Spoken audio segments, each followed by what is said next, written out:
안녕하세요. 오토기입니다. 네. 볼보 S60 가지고 왔습니다. 네. 참고로 딸이 골라줘 놓으시라 꼴이 이렇습니다. 네. 양해 부탁드립니다. 아, 그렇습니까? 예. 꼭 입으라 그래가지고. 예.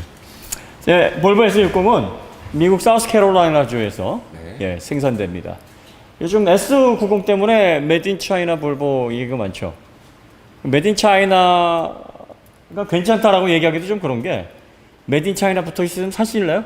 조금 심리적으로 부담이 느껴지죠. 그죠? 네. 저도 그럴 것 같아요. 아직은. 같은 제품. 네, 아직은. 네. 근데 품질 관리는 뭐 기업 차원에서 QC는 다 동일하게 적용이 되겠는데 아무래도 지역에 영향을 좀 받죠. 이거는 그러면 볼보 스웨덴제가 아니라 미제네요. 미제 볼보. 예. 아무래도 이제 세단 수요가 미국 쪽에도 많으니까 그쪽에 공장 설립해가지고 현재 공장 있으면 관세 안 내니까 아무래도 가격 경쟁력 확보하기가 좋죠. 요거는 이제 미국에서 수입이 되는 이게 두 트림이 있는데 4,750만 원, 그다음에 5,400만 원대. 예, 그래서 그 독일의 그 BMW 3 시리즈나 또 그 C 클래스, 메르세데스 C 클래스에 비해서는 조금씩 저렴하다. 네. 근데 메르세데스 3 시리즈도 할인 받으면 뭐 이 정도 가격 비슷하게 나오지 않습니까? 1원도 할인 안 해줍니다. 얘는 이런도 네. 이런도 안 해줘요. 6개월 대기해야 됩니다. 네, 그래서 요게 그 질문 몇 가지 있죠. 네. 이거 좀 해결하고 한번 가볼까요? 네. 첫 번째가 뭐였죠? 디젤 엔진 블럭이랑 같이 네. 쓰는데 네. 더 시끄럽고 진동이 많은 것 같다. 아, 왜 그러냐? 가솔린인데 그 시끄럽고 진동이 많게 느껴지는데 그게 혹시 디젤 블럭을 써서 그런 거 아니냐? 네, 이론상으로는 더 좋아야 되는데 왜 그러냐 이렇게 물어보신 분들이 있으시죠. NVH는 블럭에서 잡는 게 아니에요. 그거하고는 상관없어. 알루미늄이 진동 먹는 게 아니거든. 그러니까 알루미늄이 진동을 상쇄한다는 건 그거는 구조적으로 맞지 않는 얘기고, 그러니까 알루미늄이 진동을 상쇄하려면 좀 면적을 넓게 가져가서 진동 특성을 변화하게 되면은 스틸에 비해서는 좀 유리할 수 있으나 그것도 합금에 따라서 달라지는 부분이기 때문에 요게 그 예를 들어서 디젤 블럭이 내구성이 뛰어나니까 진동 흡수를 잘할 거다. 오히려 반대예요. 왜냐하면 이게 강해지면 진동이나 이런 것들이 더 증가할 수 있어요. 특성상. 반드시 그렇다가 아니라. 그러니까 알루미늄 합금으로 디젤 블럭을 가솔린하고 같이 쓴다 그래서 진동, 소음 이게 줄어든다. 이건 공식적으로 맞지 않아요. 반드시 그런 건 아니에요. 오래 가는 거와 NVH는 다른 영역입니다. 그리고 NVH를 잡아주는 건 이 블럭이나 구조로 잡는 게 아니라 마운트, 부싱으로 잡는 겁니다. 그 엔진의 기본적인 진동, 그 폭발을 할 때 어차피 진동이 생기는데 네. 그 진동 특성을 어떻게 일부러 디자인하지 않겠지만 네. 잘 그래도 처음부터 조용하게 나온 거를 설계하는 그 팩터하고 그렇죠. 이 블럭을 같이 쓰는 팩터는 서로 전혀 다른 거라고 생각하시면 될 것 같아요. 네. 그 다음에 크랭크 축이 회전할 때 그 회전으로 오는 관성이 이제 두 개씩 움직이니까 요거를 진동 밸런서로 잡거든요. 예, 크랭크 축의 밑에 보면은 그 추를 그 형상을 만들어 놓고 이 밸런서로 잡아요. 그러니까 이 밸런서를 얼마나 잘 잡느냐에 따라서 내구성은 형편없지만 진동이 안 생길 수도 있고 내구성이 뛰어나지만 진동 소음이 좀 클 수도 있습니다. 그러니까 진동 소음이 크다 그래서 디젤 블럭 썼는데 왜 이러지? 라고 하는 거는 이게 맞는 공식이 아니에요. 그러니까 내구성이 탄탄하고 훌륭하더라도 진동 특성, 진동 NVH에 들어가는 어떤 그 노력이 좀 덜 이루어졌다 그러면 진동이 커지는 겁니다. 그래서 다시 한번 이제 요약해 드리면 진동 밸런스 부분이라든지 그 마운트, 그다음에 부싱 뭐 이런 것들을 통해서 흔히 우리가 엔진 밈이라 그러잖아요. 네네네.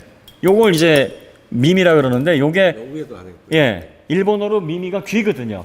그러니까 귀처럼 이렇게 좀 요렇게 생긴 구조물이 잡아준다 그러는데 요런 마운트들을 설계를 잘 하게 되면 진동이 좀 감소를 하고 그다음에 소음은 이 소음 내장재를 많이 써서 차음을 많이 시키면 돼요. 그게 조금 덜 사용됐다 이렇게 보면 되는 거죠.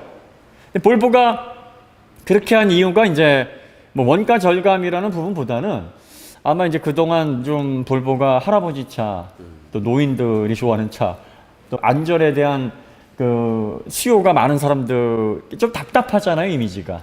그러니까 신세대에 보다 젊은 이미지가 아니다 보니까 스포츠성을 강조하는 엔진 사운드, 그 다음에 약간의 이 진동에서 주는 감소, 뭐 이런 것들을 일부러 강조하실 수도 있고요. 그 다음에 이 과급이라는 게 일정치가 않아요.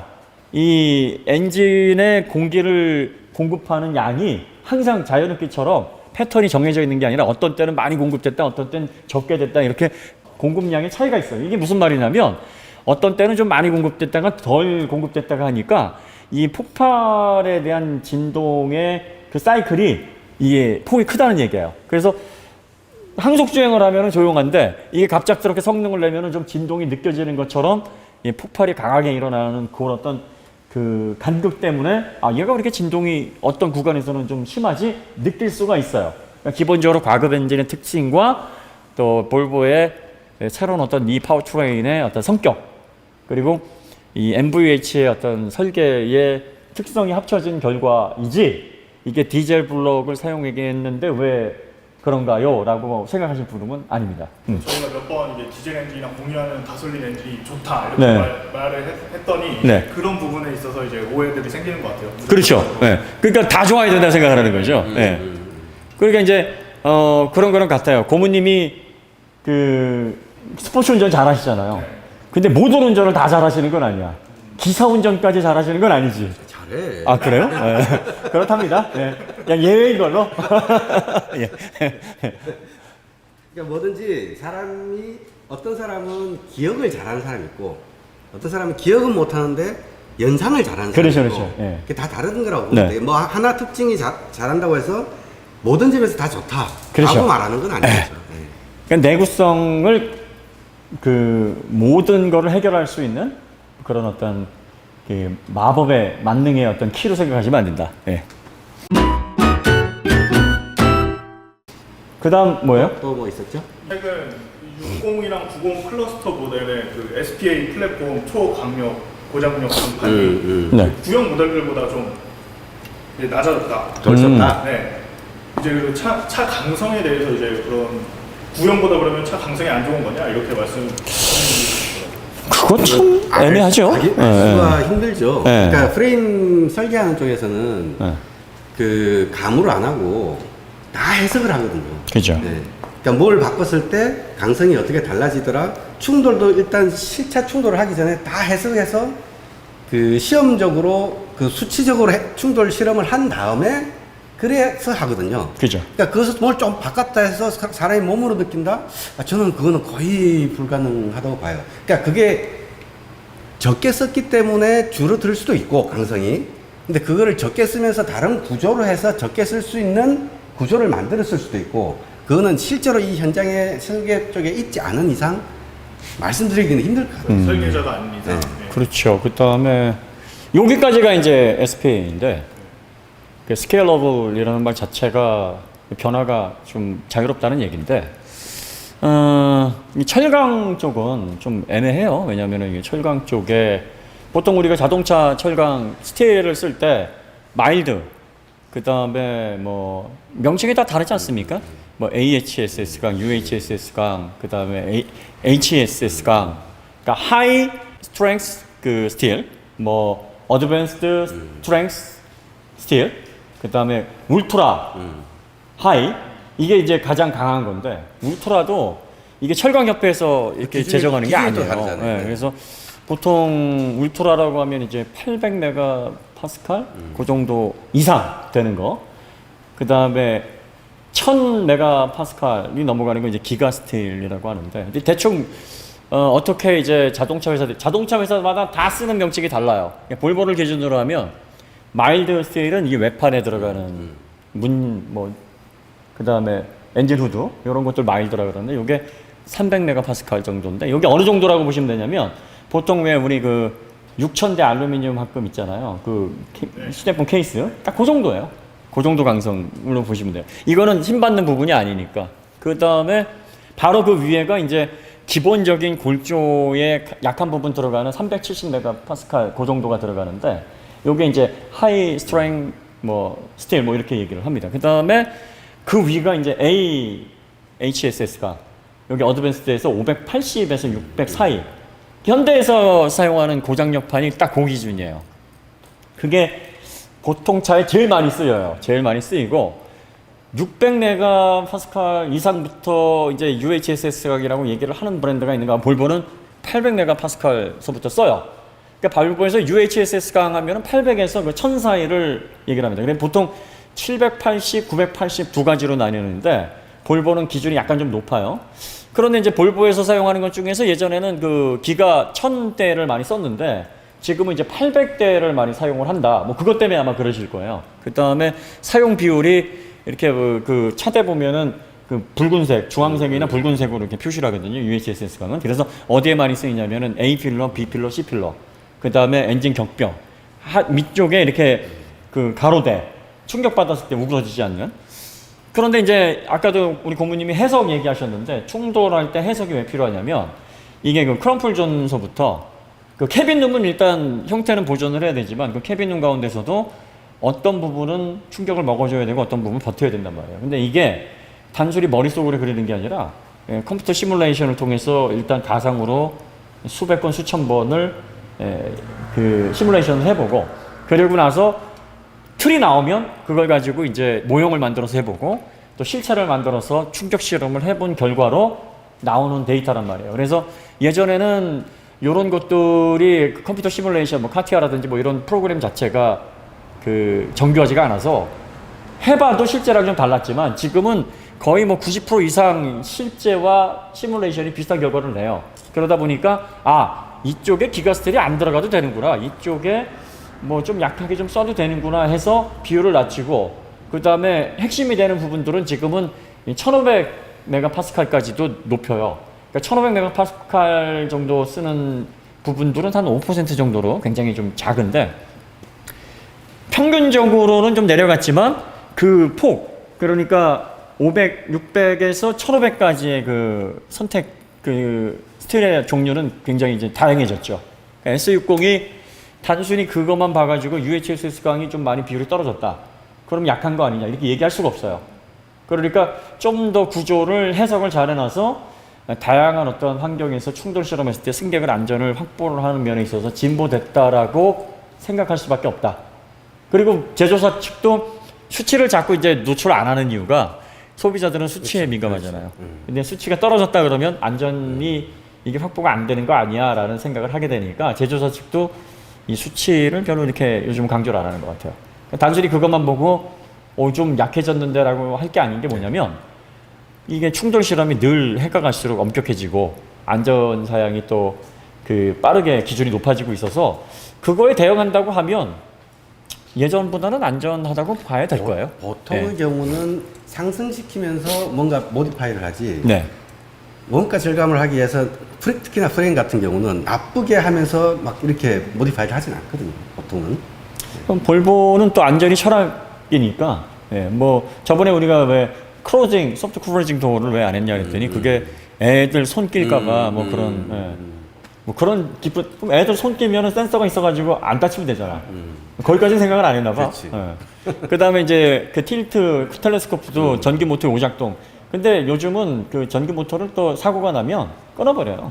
전원을 끊어버리니까 아마 그 초창기에는 그런 기술이 없었으니까 그때 이제 그 기술을 계속 밀고 나가는 것 같아요. 어쨌든 안전을 첫 번째 생각하니까 그 SPA도 그 SC90 같은 경우에는 UHSS 강이 더 많이 사용돼서 일반 다른 차들에 비해서 한 9%, 10% 정도 더 사용량이 많은데 이 모델은 중량이 좀 덜 나가니까 이렇게 덜어낸 부분도 있어요.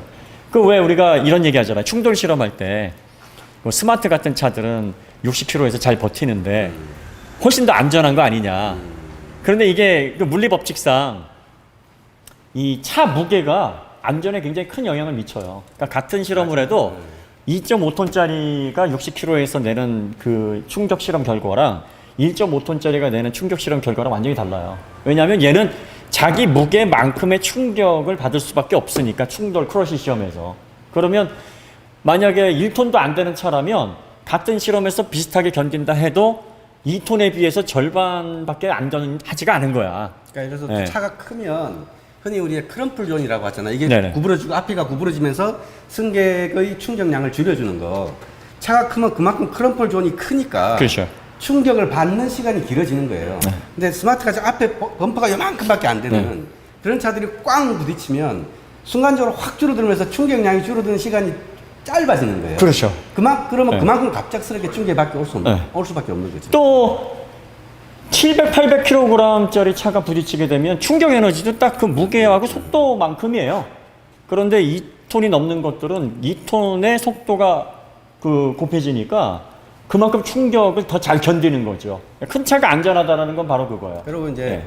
큰 차하고 작은 차하고 부딪히면 예를 들어서 우리 당구공하고 탁구공을 딱 던지면 당구공은 가던 길 가고 네. 탁구공은 반대로 좀 밀려 나갈 그렇죠. 거잖아요. 네. 네? 그러니까 탁구공이 느끼는 상대적인 충격이 엄청난 거예요. 네. 그러니까 일상적인 상황에서 무조건 큰 차가 더 안전한 거는 그 방향성은 맞아요. 맞죠. 네. 왜그 체급이 깡패라는 얘기 있잖아요. 그 경량급 선수하고 그 중량급 선수하고 싸우면 경량급 선수가 한 방 맞으면 바로 KO 되듯이 그런 원리죠. 예, 그러니까 체중은 이 자동차에서도 상당히 예, 안전에 큰 영향이 그 주는 요소입니다. 예. 그래서 아마 SC90 같은 경우에 그렇게 또 보강을 할 수밖에 없는 구조고 얘는 그거에 비해서 무게가 얘가 1700kg이잖아요. 그러니까 대략 한 500kg 정도, 600kg 정도 차이가 나요. 그러니까 그만큼을 덜어낼 수가 있는 거죠. 예. 어느 차가 더 안전하냐? 당연히 SC90이 더 안전하죠. 예. 같은 60 라인 중에서 이제 V60cc나 네. XC60은 이제 4륜 AWD를 채택하고 있는데 얘는 네. 전륜 구동이어서 네. 왜 그렇게 했을까 궁금해하시는 분들이. 근데 S90도 전륜 구동으로 예, 설계되어 있던데. 다 전륜 구동이죠, 볼보는. 네. 전륜 구동에 전륜 기반에. 볼보는 그 회사마다 사륜을 쓰는 그 회사들이 좀 있어요. 그러니까 보고 오너가 있고 사륜을 만드는 업체 중에서 마그나 파워트레인이 있고 할덱스가 있어요. 할덱스는 보통 그 전륜 쪽에 많이 공급을 하는 사륜 그 밴더인데 예, 커플링 방식으로 사륜 케이스를 많이 만들어요. 기계식. 예, 커플링이 뭐냐면 일체형이라 이거지. 그러니까 이제 그 트랜스포 케이스랑 분리되어 있는 게 아니라 디퍼런셜 케이스에 그냥 그 일체를 시켜가지고 하나의 그 어셈블로 만들어 버리는 거예요. 이렇게 되면은 작고 싸고 그다음에 그 간편하게 공간 차지하지 않고. 근데 단점은 이게 뭐든지 세트는 뭐예요? 부실하지. 그러니까 토크 배분, 그러니까 전륜 후륜의 그 토크 그 배분하는 레이쇼가 좀 낮아요. 대신에 전륜 구동은 가뜩이나 복잡하니까 뭐 드라이브 샤프트, 프로펠러 샤프트 연결하고 뭐하고 하는데 좀 편리해서 그걸 많이 씁니다.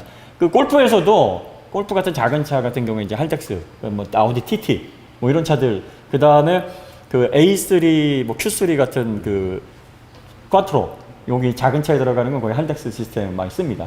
그런데 이제 아무래도 사륜이 들어가게 되면은 구동 배분이 뒤로 가니까 안정적이죠. 근데 이제 V60cc 같은 경우에는 이제 다목적이니까 이런 세단처럼 뭐 이렇게 좀 도시 뭐 이런 정제된 어떤 곳만 다니지 않는 차라고 여겨져서 구동 배분이 좀 필요하다 이렇게 생각을 했을 거고요. 그리고 요즘의 사륜은 이제 구동 배분에 어떤 의미가 있긴 하지만 그래도 험도 탈출 아무래도 더 낫죠. 예. 그래서 세단에 사실 전륜 구동이면은 사륜을 굳이 걸지 않아도 되지 않겠는가 생각하시는 분들도 많아요. 굳이 여기에까지 사륜을 넣게 되면 비용이 또 올라가잖아요. 전륜 구동이나 후륜 구동보다는 사륜 구동이 모든 면에서 다이나믹스나 뭐나 그죠. 좋기는 하지만 네, 네. 그거를 하기 위해서는 연비 나빠지고 그죠. 그다음 차량 가격 올라가고 네. 하니까 메이커 입장에서는 소비자 입장에서는 내가 이걸 꼭 선택을 해야 되나 그렇죠. 라는 판단을 항상 하게 되거든요. 그러니까 그게 뭐가 열등하고 뭐가 우월하다 무조건 네. 라고 생각할 필요 없이 내가 그냥 주로 도심에서만 타고 이러는 분들은 그냥 을 위해서 전륜 구동으로 하고 후리는 빼고 그죠. 그렇게 하면서 이제 밸런스는 물론 당연히 밸런스는 맞춰놔야죠. 네. 사륜을 목적으로 만들어놨는데 서스펜션을 그냥 뒤에만 네. 구동을 빼버리고 그냥 놔두면 차 바보 되거든요. 그렇죠. 네, 마찬가지로 네. 어쨌든 전륜에 맞게 제대로 밸런스를 맞춰 놓았으면 내 목적에 맞게 그냥 만드는 거를 골라서 사시면 될 것 같아요. 그렇죠. 네. 사륜은 요즘은 이제 다이나믹스 때문에 많이 선택을 하죠. 접지 때문에. 그래서 요런 세단 같은 경우에는 이게 사륜까지 들어가는 건 그 플러그인 하이브리드에서 전기 모터 들어가면 더 좋을 것 같아요. 앞으로는 그런 사료를 좀 선호하시는 게 좋을 것 같고, 할덱스 방식의 기존의 그 트랜스퍼 케이스로 들어가는 방식은 그것도 이제 서서히 없어질 것 같아요. 예. 그러니까 사륜을 네. 선택하셔야 될 사람들 중에 하나는 극한의 코너링을 막 자주 해. 그렇죠. 그래서 내가 거기서 도움을 좀 받고 싶어. 네. 가끔씩이라도 하는 분들은 선택하셔야 되고요. 네. 비포장을 내 가끔씩 가. 네. 뭐 산길에 뭐 이렇게 촬영하러 좀 가. 네. 그런 분도 하셔야 되고요. 그렇죠. 그런 몇 가지의 경우가 분명히 있긴 있어요. 근데 항상 무조건 그걸 선택해야 된다라고 네. 하실 필요는 없는 것 같아요. 그 다음 질문이 뭡니까? 네.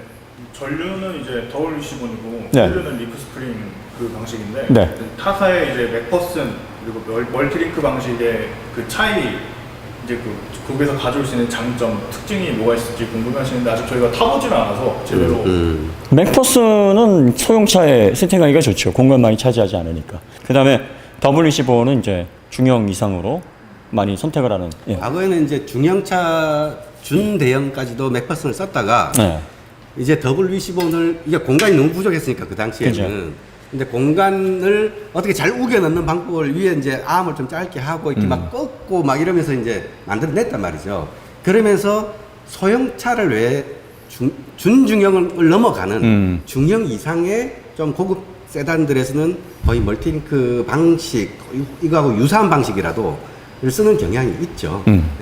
CAE 방식이 이제 도입이 되면서 다양한 해석이 가능해졌잖아요. 그래서 그 지오메트리라는 게 다른 게 아니라 그 이런 거예요. 그냥 예전에는 그걸 이제 머리로 했는데 머리로 하니까 상상력은 항상 한계가 있잖아요. 그리고 엔지니어들이 한번 해보고 실험해보고 해보고 실험해보고 그러니까 이게 좋은 결과가 나올 수가 없지. 그러니까 맥퍼슨 스트럿이 그때는 유용했던 게 맥퍼슨 스트럿은 변화가 그렇게 큰 서스펜션이 아니고 공간도 덜 차지해요. 그래서 미국에서 이제 맥퍼슨이라는 사람이 야 이렇게 놓으면 그냥 뭐 변화도 없고 그냥 괜찮아. 전륜에 그냥 조향도 들어가는데 복잡하게 왜 해놔.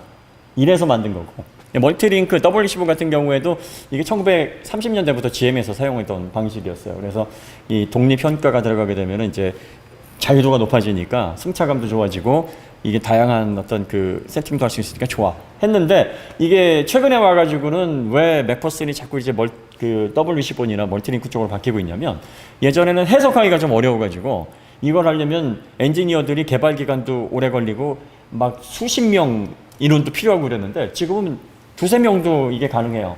왜냐하면 컴퓨터 시뮬레이션으로 계속 링크를 바꿔가면서 얘는 동작이 어떻게 나올까? 얘는 하중이동 이렇게 하면 어떤 식으로 반응을 할까? 이게 시뮬레이션이 가능하거든.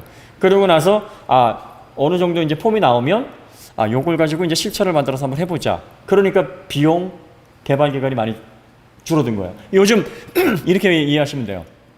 게임에서 그 드리프트를 하거나 하중 이동을 할 때 자동차가 언더 오버 이게 재현이 거의 실체처럼 돼요.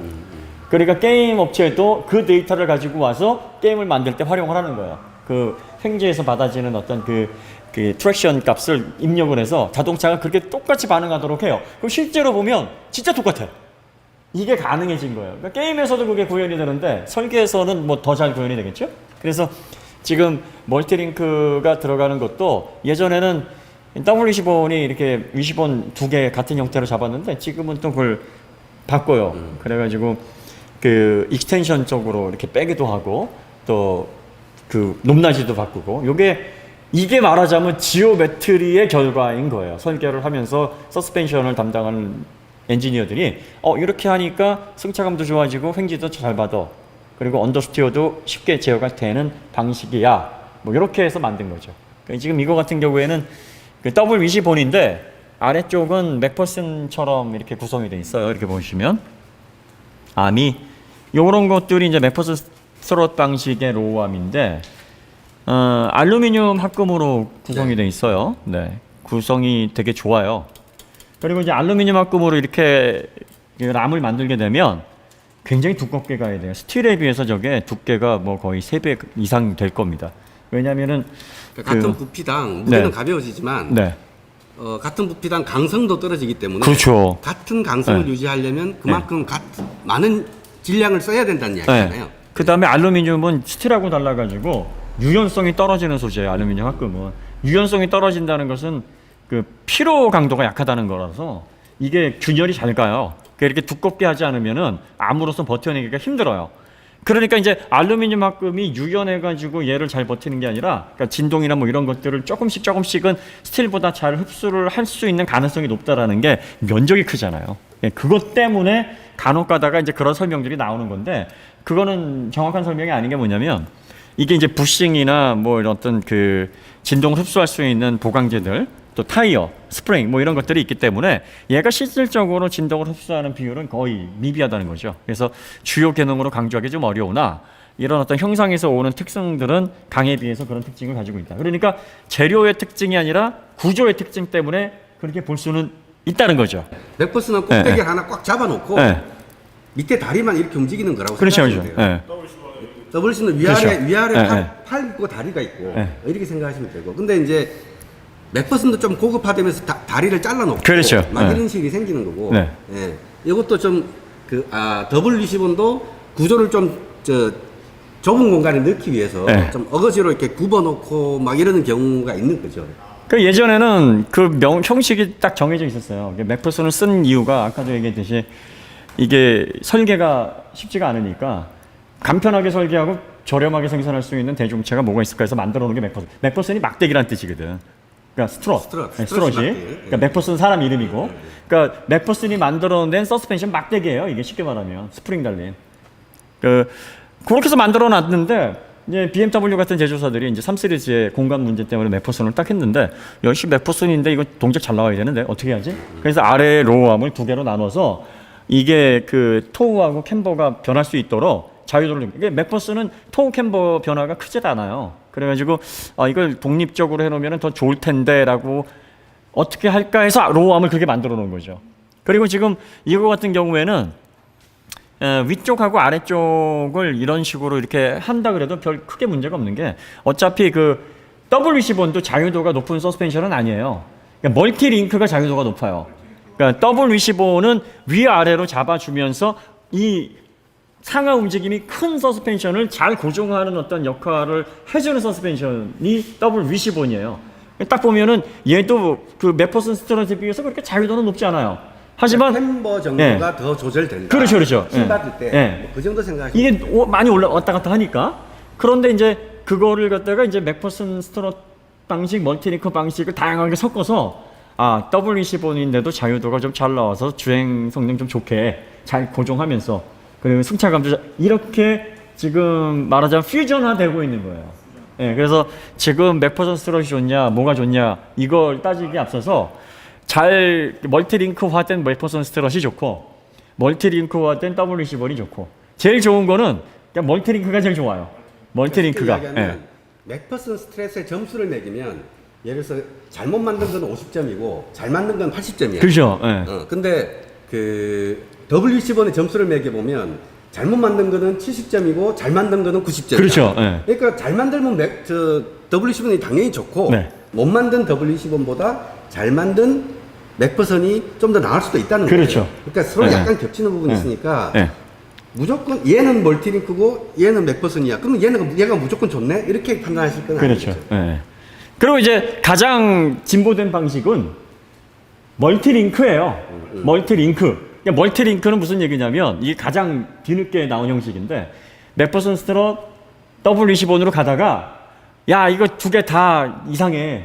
그냥 멀티링크로 그 차에 맞게 다양한 링크를 걸어서 지오메트리를 다양하게 가자 해서 만든 게 멀티링크예요. 멀티링크를 말하자면 링크가 여러 개야. 이게 4개일 수도 있고 5개일 수도 있고 3개일 수도 있어. 그런데 여기에서 이제 아까 말씀하셨듯이 멀티링크 점수를 매기면 못 만든 멀티링크가 한 70점 나오면 잘 만든 멀티링크는 비로소 100점이 나오는 거지. 네. 그래서 가장 진보된 형태라고 보시면 돼요. 그래서 우리가 멀티링크가 제일 좋다라고 얘기하는 건 가장 자동차에서 변화를 주기 위해서 설계를 잘 가져갈 수 있는 형태라서 그래요. 전륜에 멀티링크를 쓰기도 하는 거죠. 그런 모델이 있어요. 전륜에 멀티링크를 쓰기도 하는데 대부분 전륜에 멀티링크를 사용하게 되면 너무 복잡하죠. 이게 드라이브 샤프트하고 뒤에 나중에 이건 아니지만 뒤에 멀티링크 보면 암이 열로 뻗고 절로 뻗고 막 이런 있잖아요. 그 뻗은 거를 강성 있게 잡아주려면 이 공간이 필요한데 앞에는 엔진이 이만큼 차지하고 있으니까 그렇죠. 잡을 수가 없죠. 더군다나 조향이 들어가기 때문에 이 조향이 들어가게 되면은 그 얼라이먼트가 잘 틀어지면 안 되거든요. 근데 멀티링크는 아무래도 얼라이먼트가 잘 틀어질 수 있는 요소가 있어요. 그래서 그 아래쪽은 멀티링크 방식으로 하는데 위에 쪽은 고정으로 잡아주는 이유가 바로 그건 거예요. 그래서 스트럿을 상당히 좀 맥퍼슨 스트럿이 그래서 전류 쪽에 많이 쓰는 이유가 조향 때문에 얼라이먼트가 잘 틀어지지 않는 방식이 맥퍼슨 스트럿 방식이 제일 유리해요. 네. 지금도 아래쪽을 그렇게 잡아놓은 게 요거를 두 개로 나눠 놓으면 이 뭐 다양한 변화에 더 대응이 되겠죠. 이렇게 두 개로 나눠 놓으면 멀티링크 방식의 맥퍼슨 그러니까 WC1이 되는데 이게 또 조향을 해야 되기 때문에 위아래가 또 잘 잡아줘야 되거든. 그러니까 결국은 이런 식으로 좀 두껍게 해서 크게 잡아놔야 조향을 해서 오래 사용을 해도 얼라이먼트에 별 문제 없이 안정적인 조향이 되겠구나 해서 이런 식으로 구성을 하는 거예요. 네. 자, 그 뒤쪽에 그 리프 스프링은 다시 설명을 해드릴게요. 예. 요거는 저희가 따로 설명을 해드리고요. 이제 하부로 그럼 넘어가도록 하겠습니다. 네, 여기서 그러면 질문 Q&A 타임 마치도록 하겠습니다. 감사합니다.